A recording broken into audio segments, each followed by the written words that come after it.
Assalamualaikum warahmatullahi wabarakatuh. Selanjutnya dalam ulumul hadis ini kita akan mengenal apa yang namanya al-jarh wa ta'dil.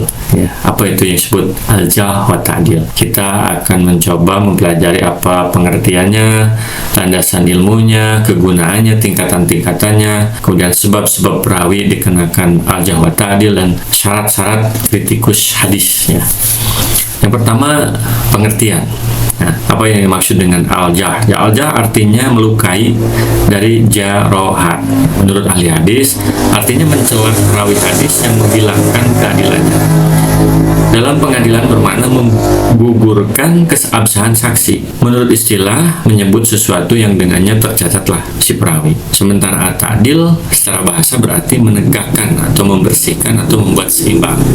Nah, menurut istilah, at-ta'dil ini adalah mensifati si perawi dengannya sehingga ia menjadi adil dan terima beritanya. Dr. Ajaz Khatib mendefinisikan al-jarh wa ta'dil adalah suatu ilmu yang membahas hal ihwal para rawi dari segi diterima atau ditolak periwatannya. Simpulnya, al-jarh wa ta'dil adalah ilmu yang menerangkan tentang cacat-cacat yang dihadapkan kepada para perawi dan tentang pentakdilannya dengan memaknai, dengan memakai kata-kata yang khusus dan untuk menerima atau menolak riwayat mereka.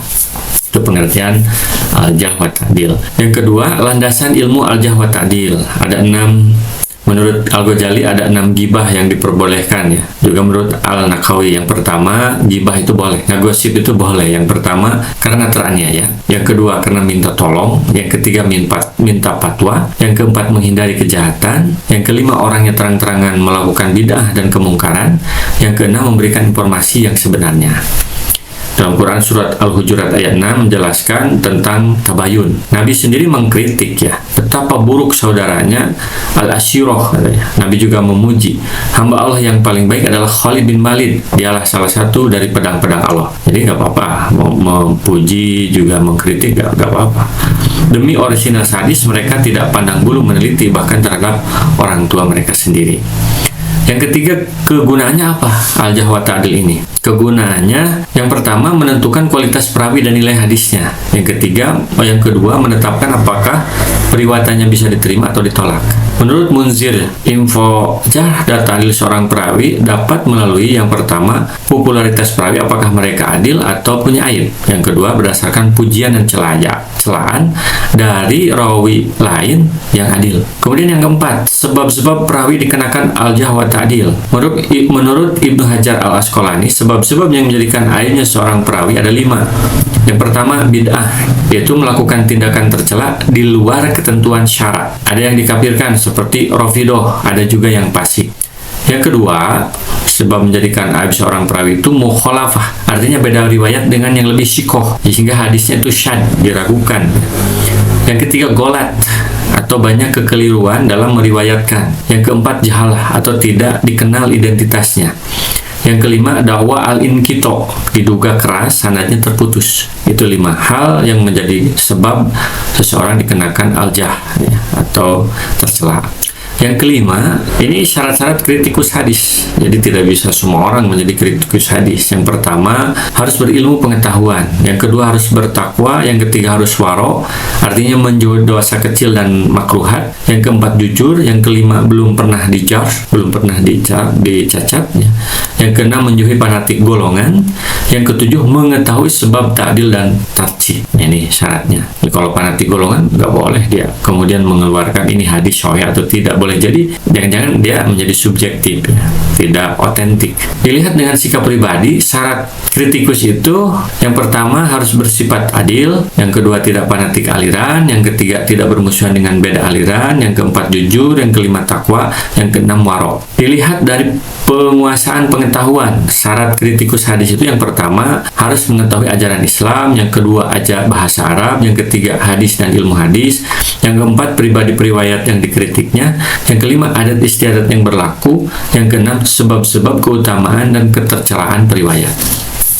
Itu syarat-syarat seorang kritikus hadis. Yang keenam, tingkatan jah wa ta'dil. Ini ada 6 tingkatan ta'dil. Yang pertama, bentuk superlatif wajan af'ala. Jadi bulan yang paling kuat hafalan dan ingatannya. Yang kedua, menyebutkan sifat yang menguatkan kesikohannya, keadilannya. Misalnya syikotun sabit, terpercaya dan hafid. Yang ketiga, adanya pensikohan tanpa penguatan. Contoh, syikoh, sabat atau hafid. Yang keempat, adanya keadilan dan kepercayaan tanpa adanya isyarat kuat hafalan dan ketelitian. Istilahnya syaduk, ma'mun, yang dipercaya, atau mahalhu asid, tempatnya kejujuran, atau laba sabihi, tidak mengapa dengannya. Kecuali Ibnu Ma'in mengatakan lapat ini berarti syikoh. Jadi lapat sabihi menurut Ibnu Ma'in itu syikoh. Yang kelima, tidak menunjukkan adanya pensikohan ataupun celaan. Bulan syekh, ruwiyah ahlul hadis, hasanul hadis. Yang keenam, isyarat yang mendekati celaan. Kata-katanya misalnya salihul hadis, hadisnya lumayan. Nah, ini 6 tingkatan ta'dil ya. Hukum tingkatan ini, jadi hukumnya gimana nih? Yang pertama, 3 tingkatan pertama dapat dijadikan hujah.